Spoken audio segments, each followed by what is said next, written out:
Welcome to mix media. நம்ம சேனலில் நிறைய மெயின் கோர்ஸ் ஐட்டம்ஸ்லாம் பார்த்துருக்கோம். அந்த வகையில் நம்ம இன்னைக்கு சிம்பிள் அண்ட் குயிக்காக செய்யக்கூடிய ஒரு சைட் டிஷ் தான் பார்க்க போகிறோம். அதுலேயும் குழந்தைங்களுக்கு எல்லாத்துக்கும் ரொம்ப பிடிச்ச பொட்டேட்டோ யூஸ் பண்ணிவிட்டு சிம்பிளாக செய்யக்கூடிய ஒரு பொரியல் தான் பார்க்க போகிறோம். வாங்க வீடியோக்குள்ளே போகலாம். ஸோ இன்றைக்கி இந்த பொட்டேட்டோ பொரியல் செய்யறதுக்காக பொட்டேட்டோவை நல்லா ஒரு 3 விசில்ஸ் வச்சு ஸ்மாஷ் பண்ணி எடுத்துக்கோங்க. கூடவே லிட்டில் சால்ட்டும் போட்டு பாயில் பண்ணி எடுத்துக்கோங்க.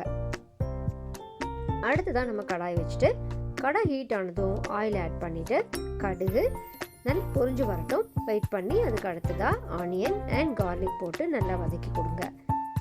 இந்த ஸ்டேஜில் நல்லா அந்த ஆனியன் பொன்னிறமாக வதங்கி வரணும், அது வரைக்கும் வறுத்து கொடுங்க. அடுத்ததாக நம்ம டொமேட்டோஸ் ஆட் பண்ணிக்கலாம். ஒரு டொமேட்டோ ஆட் பண்ணிங்கன்னா கரெக்டாக இருக்கும். அப்புறம் கருவேப்பிலை தழை இது எல்லாமே ஆட் பண்ணிவிட்டு அதையும் நல்ல ஸ்மாஷி கன்சிஸ்டன்சி வர வரைக்கும் வணக்கணும்.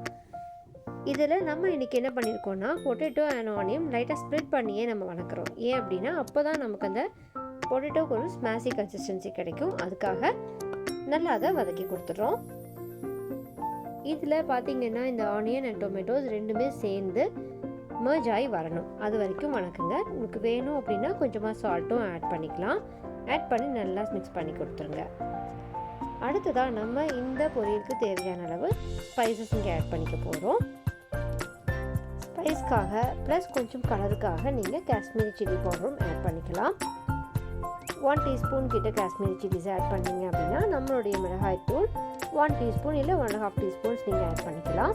அப்புறம் அடுத்ததாக ஃப்ரைக்கு தேவையான அளவு சால்ட் ஆட் பண்ணிக்கோங்க. கொஞ்சமாக ஆட் பண்ணி இது எல்லாமே நல்லா மிக்ஸ் பண்ணுங்க. தனியா பவுடர் இந்த ஸ்டேஜில் நம்ம ட்ரை பவுடர்ஸ் ஆட் பண்ணியிருக்கிறதுனால கொஞ்சம் ஆயிலும் விட்டுக்கலாம். எல்லாமே நல்லா மிக்ஸ் பண்ணி கொடுத்துட்டோம். அப்படிங்கும்போது நமக்கு அந்த ஆயிலேயே சில்லி பவுடருடைய ரா ஃப்ளேவர் எல்லாமே போயிடும். ஃபஸ்ட்டு நமக்கு எல்லாமே ஒட்டி வர மாதிரி இருக்கும்.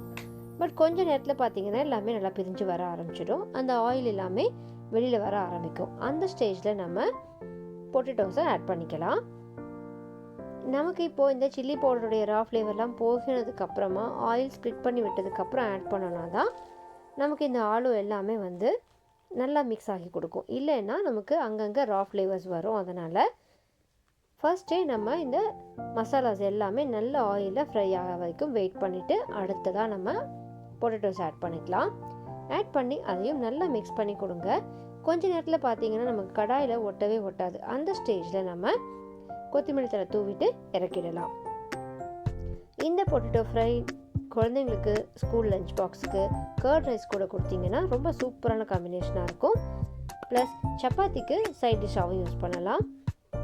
ரொம்ப சிம்பிள் அண்ட் குயிக்காக செய்யக்கூடிய இந்த பொட்டேட்டோ ரெசிபி உங்களுக்கு எல்லாம் பிடிச்சிருந்ததுன்னா எங்களோட கமெண்ட் செக்ஷனில் தெரியப்படுத்துங்க.